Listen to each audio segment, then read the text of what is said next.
Hello students, very good morning all of you. आज हम अपना लास्ट टॉपिक डिस्कस करेंगे और वो टॉपिक है इवेपोरेशन, हिंदी में वाष्पीकरण। है ना, आपने जो इवेपोरेशन है पहले भी पढ़ा हुआ होगा। तो सिंपल सा मतलब होता है, इवेपोरेशन का मतलब क्या होता है कि लिक्विड में वेपर का कन्वर्ट हो जाना। ठीक है, तो अब इसमें कई चीजें जुड़ी हुई हैं कि लिक्विड वेपर में कन्वर्ट हो रहा है, तो उसको गर्म कौन कर रहा होगा। है ना, जैसे जोड़ का पानी है, गर्मियों में या कुछ सालों में अपने आप सूख जाता है, तो क्या किसी ने जोड़ के नीचे हीटर लगा रखे होंगे कि जिससे पानी उबलता रहता है उबलता रहता है। हमने अभी यही तो सीखा था कि अगर हमने लिक्विड को वेपर में गैस में कन्वर्ट करना है तो उसको उसके बॉइलिंग पॉइंट तक हीट करना पड़ेगा। तो जब वो उसके बॉइलिंग पॉइंट तक हीट होगा तब जाकर के वो वेपर में कन्वर्ट होगा। तो फिर लिक्विड को गर्म कौन करता होगा। लिक्विड को गर्म कोई ना करता है, वो तो अपने आप उसका पानी इवेपोरेट हो जाता है। तो वो इवेपोरेट कैसे होता होगा, उसको एनर्जी कैसे मिलती होगी। वाटर तो 100 डिग्री सेल्सियस पे बॉईल होता है, उससे पहले वो कैसे कन्वर्ट हो सकता है। ठीक है, तो वो सारे बहुत सारे क्वेश्चंस है, तो उन सारे क्वेश्चंस के रिप्लाई देखेंगे आज हम। तो इवापोरेशन, ठीक है, तो इवापोरेशन का मतलब क्या होगा, डेफिनेशन क्या होगी। तो it is the phenomena,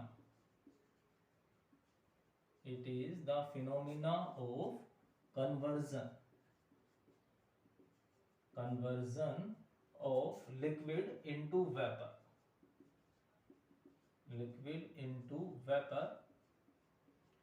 below its boiling point, at any temperature,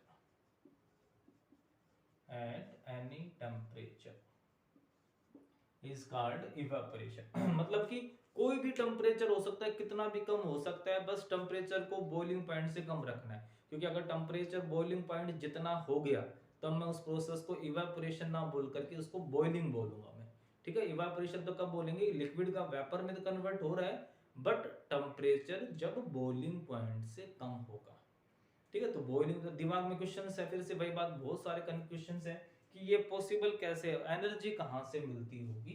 तो अब इसको ध्यान से देखें तो जैसे ये हमारे पास कोई कंटेनर है, उसके अंदर हमने वाटर लिया हुआ है। ठीक है, ये अब वाटर के मतलब वाटर के पार्टिकल्स हैं बहुत सारे, इनफाइनाइट अनकाउंटेबल, इतने छोटे जो हमें दिखते भी नहीं है। एक टर्म आपने पढ़ी होगी कि जो पार्टिकल्स होते हैं, चाहे वो सॉलिड के हों, लिक्विड के हों या गैसियस के हों, वो लगातार मोशन में होते हैं। और लिक्विड के पार्टिकल्स तो अच्छा खासा मोशन शो करते हैं ना, वाइब्रेटरी, ट्रांसलेटरी, सारे के सारे मोशन है वो शो करेगा, रोटेटरी जब भी है। तो जब मोशन में होंगे, अब इन बेचारों की आंखें तो होती नहीं है, तो जब ये मूव करते हैं तब क्या करते हैं, आपस में कोलिजन करते हैं। क्या करेंगे, ये पार्टिकल आया, ये आया और ये इसे टकराएगा। और जब ड्यूरिंग कोलिजन जब टकराते हैं तो होता क्या है, एक पार्टिकल अपनी एनर्जी दूसरे को ट्रांसफर कर देता है। जैसे इसका मतलब आप कुछ ऐसे समझ सकते हो कि साइकिल है, साइकिल चल रही है आगे आगे, पीछे से ट्रक वाला उसको टक्कर मार दे, तो क्या होता है, तो ऐसा तो नहीं होगा ना कि जिस स्पीड से साइकिल चल रही थी वो टक्कर मारने के बाद भी उसी स्पीड से चलती रहेगी। जैसे ही कोलिजन होगा, टक्कर मारेगा, साइकिल एकदम से रॉकेट बन जाएगी ना, उड़ती हुई बहुत दूर तक जाकर के गिरेगी। तो उसको वो एनर्जी मिली कहां से होगी, तो वो एनर्जी कहां से आई, जैसे ट्रक ने इसको कोलिजन किया, टकराया उसे, तो ट्रक ने अपनी एनर्जी किसको दे दी, एनर्जी एक्सचेंज हो गई, साइकिल के पास चली गई। तो ऐसा ही कुछ यहां पर होता है, जब पार्टिकल्स आपस में टकराते हैं तो उनकी एनर्जी एक्सचेंज होती है। और जब कुछ पार्टिकल्स की एनर्जी इतनी ज्यादा हो जाती है कि वो एनर्जी किसके बराबर हो जाए, गैसेस के बराबर हो जाए, तब वो इवापोरेट हो जाती है। आई बात समझ में कि बिना गर्म किए उनकी एनर्जी इतनी कहां से हो जाती है, क्योंकि हमने पढ़ा था सबसे कम एनर्जी सॉलिड की होती है। जब हम सॉलिड को एनर्जी दे और उनकी एनर्जी लिक्विड के बराबर हो जाए तो वो लिक्विफाई हो गई। और फिर लिक्विड को एनर्जी दे और उसकी एनर्जी गैसेस के बराबर हो जाए तो वो इवापोरेट गैसेस में कन्वर्ट हो जाएंगी। कहीं पर ये तो मेंशन नहीं था ना कि गर्म करना ही जरूरी है, एनर्जी बढ़ानी है वो किसी भी तरीके से बढ़ाई जा सकती है। तो कहता है कि ऐसा कुछ होकर के भी उनकी एनर्जी एक्सचेंज होती है। अब जिन पार्टिकल्स की एनर्जी बढ़ गई थी, है ना, एक्सचेंज हुआ, कोलिजन हुआ, कुछ एक पार्टिकल की एनर्जी बढ़ गई, वो तो कन्वर्ट हो गए वेपर में। और जिन पार्टिकल्स की एनर्जी कम थी, भाई जो बच गए, अब उनकी एनर्जी कम होगी, तो जिनकी एनर्जी कम हो गई वो किसके लिए रिस्पॉन्सिबल होते हैं? कूलिंग के लिए। मतलब इवेपोरेशन से हमेशा कूलिंग होती है, और वो उसका मेन रीजन क्या होता है? ये वाला रीजन होता है, क्योंकि जिनकी एनर्जी ज्यादा थी वो तो इवेपोरेट हो गई है, और जो बच गए पार्टिकल उनकी एनर्जी कम हो गई है। जितनी एनर्जी कम उतनी ज्यादा कूलिंग होती है, जितनी एनर्जी ज्यादा उतनी ज्यादा हीटिंग होती है। तो इसलिए हम कह सकते हैं कि इवेपोरेशन से हमेशा कूलिंग होती है। Evaporation is an endothermic process. ठीक है, एंडोथर्मिक प्रोसेस का मतलब क्या होता है कि जो जिसमें हीट एब्जॉर्ब होती है, जिसमें कूलिंग होती है, उस प्रोसेस को क्या बोल देते हैं? एंडोथर्मिक। जबकि जो बॉइलिंग प्रोसेस होती है वो एक्सोथर्मिक होती है, उसमें हीट निकलती है बहुत ज्यादा, सारा का सारा सराउंडिंग गर्म हो जाता है, और इसमें ये सारी की सारी हीट सराउंडिंग की हीट को खुद सोख लेता है और इवेपोरेट हो जाता है, और जो पार्टिकल्स बच जाते हैं उन पार्टिकल्स की एनर्जी क्या हो जाती है? बहुत कम हो जाती है, इसलिए उससे कूलिंग होती है ना। तो था ना बिल्कुल सिंपल सा और मजेदार लॉजिक कि इवापोरेशन बिना गर्म किए किस तरीके से होता है।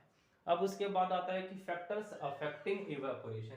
कौन कौन से फैक्टर होंगे जो इवापोरेशन को अफेक्ट करते हैं? Factors affecting evaporation. ठीक है, कोई कौन कौन से फैक्टर हैं जिससे इवापोरेशन कम ज्यादा हो सकता है? तो जो सबसे फर्स्ट है सरफेस एरिया।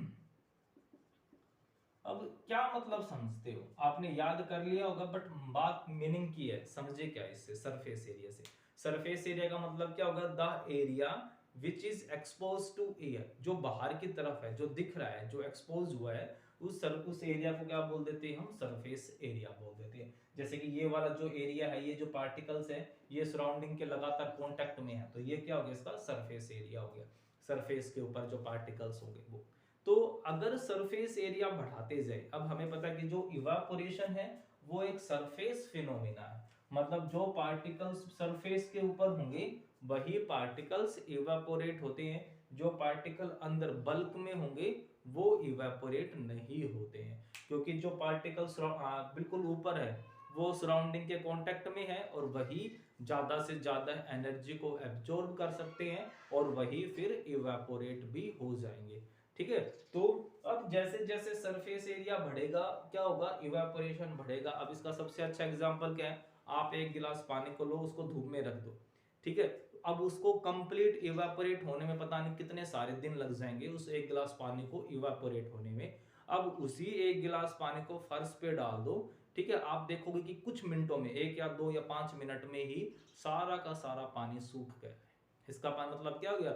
वो सारा पानी कहाँ चला गया? इवेपोरेट हो गया। तो सिर्फ डिफरेंस किस चीज का था? टेम्परेचर तो उतना ही था, गर्मी तो उतनी थी, डिफरेंस किसका था? सरफेस एरिया का। तो जैसे ही हमने सरफेस एरिया बढ़ा दिया, क्या हो गया? इवापोरेशन ज्यादा हो गया।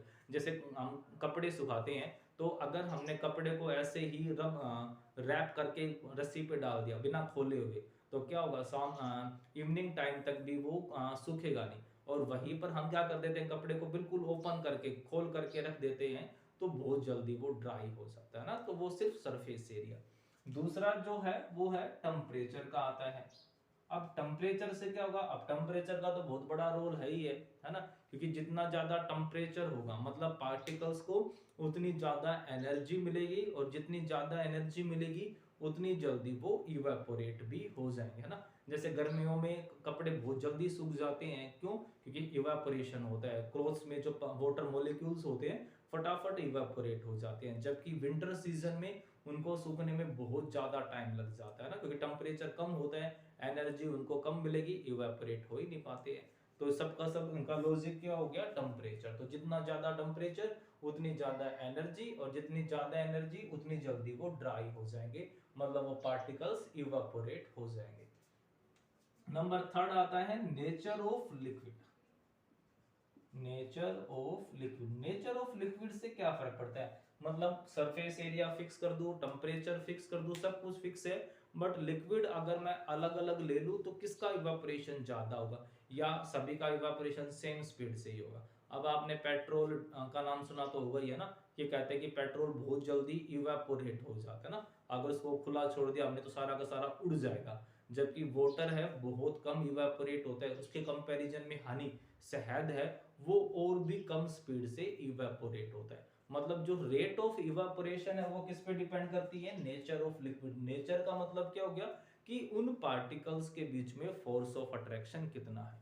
अगर पार्टिकल्स के बीच में फोर्स ऑफ अट्रैक्शन है ही नहीं तो क्या होगा, थोड़ी सी एनर्जी मिली, पार्टिकल्स दूर दूर हो गए, इवेपोरेट हो जाएंगे। अगर पार्टिकल्स में बहुत स्ट्रॉन्ग फोर्स है तो उनको इवेपोरेट होने के लिए बहुत ज्यादा एनर्जी चाहिएगी, मतलब बहुत टाइम लग जाएगा उनको इवेपोरेट करने के लिए।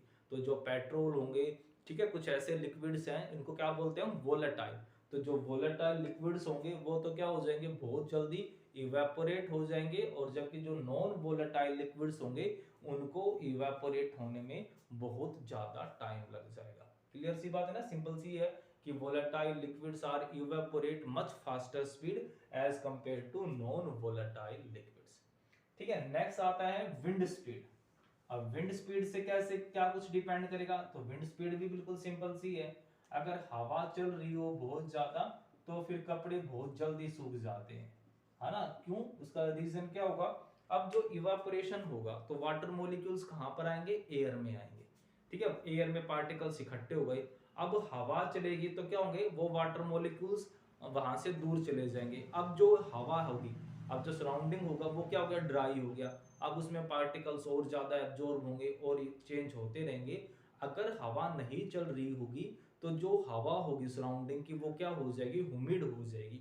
तो उसके अंदर हवा में बहुत सारे वाटर मॉलिक्यूल्स आ जाएंगे और फिर उसकी वाटर को एब्जॉर्ब करने की कैपेसिटी क्या हो जाएगी, कम हो जाएगी। तो जितनी ज्यादा स्पीड से हवा चलेगी वो हवा वाटर मॉलिक्यूल्स को अपने साथ ले जाएगी, और जो इवापोरेशन की स्पीड होगी वो भी क्या हो जाएगी, ज्यादा स्पीड से होगी, फटाफट हो जाएगी।